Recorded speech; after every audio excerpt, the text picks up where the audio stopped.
Hello, everyone. Basically, when we're looking at processes, aren't we? When we're thinking about removing constraints, what is the process that's involved? And mapping out that process can be very important. Sometimes that's not evident or clear to us in the beginning when we're running our business, but over time, it's so helpful to document the process of how things work. And that can be from a manufacturing perspective or from a service-oriented business. How is the process? How does the work flow over time? Now, as far as removing constraints, here's a theory that I would like to mention to you. So basically, the theory stands that at any point, the system is limited by a single constraint.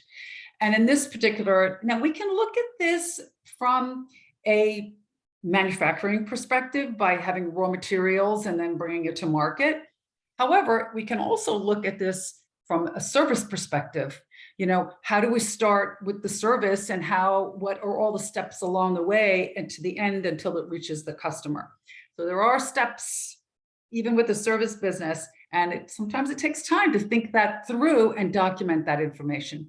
But let's just say we have a constraint here in the third step, and this slows down our process, right? So we need to address this single constraint.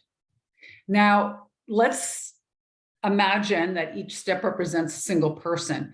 Now, this particular person here, we need to work out a plan to resolve the restriction with this person. Now, it could be the person, or it could be something that is unrelated to that person. It could be the resources that person has, or the affiliation with other people or other products or anything within the organization. It could be an entire department that has constraints that need to be addressed. So how would we go about ensuring that department can be improved? Well, we need to take the steps to really analyze it. So again, it comes down to documenting the process, because that's when we can fine tune and find areas of constraint. So there's several things we can do. Identifying constraints within an organization is, when people start talking and complaining about their work, that gives us a red alert, right? So when we find that starts to occur, we need to look closer and find out what's going on here. Then people start missing deadlines. Customers may complain. So that's another issue, that what's going on here? What is the constraint that's causing this situation with people or a person? People will start finger pointing at one another to take the emphasis away from and blame from them. And then, the leaders really need to identify the root cause. Like, what really is the cause? We have many tools that can help us with the fishbone diagram is a good one to help us find the root cause of a problem. Rather than blaming a person, it could be another reason for the constraint. So with equipment might be a little bit easier, right? You can finding a bottleneck, like where you can see where the problem occurs. And if a machine lies idle, of course, you're losing money, and you need to find out what's going on there. Are they in good condition? Maybe they're not operating properly. Again, it all comes down to the process, documenting the process.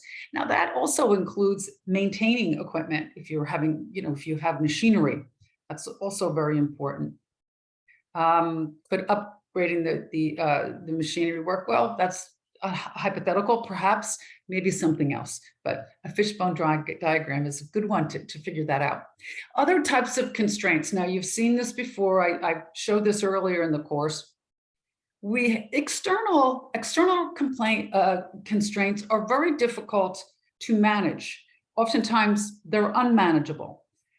It's the market. Sometimes we can position ourselves differently in the market to help with that.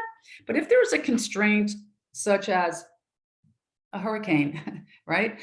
We have other issues, political issues, regulatory issues, taxes increasing, different external types of constraints that may have an effect on us.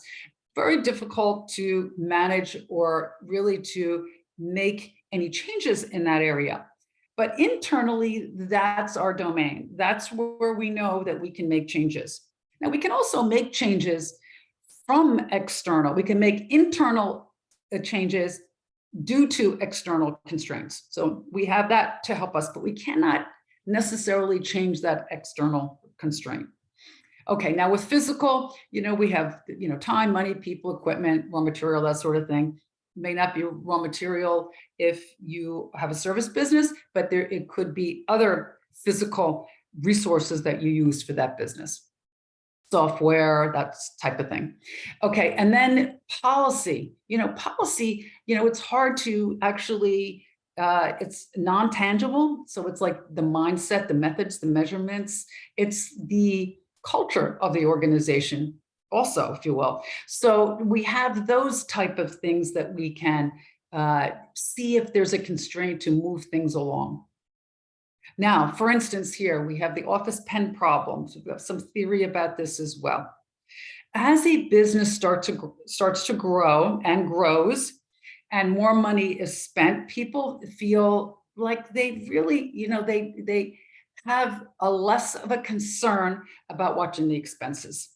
And so there are things we can do, to manage that. Perhaps we could offer maybe some type of a bonus as a result of the business expenses.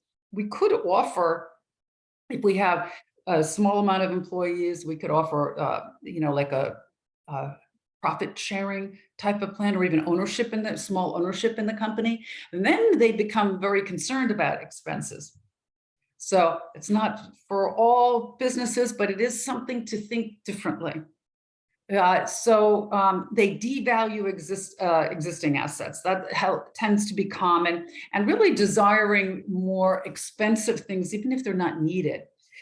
So these are things that we can watch out for as they occur, so we can address them and do something with the culture, right?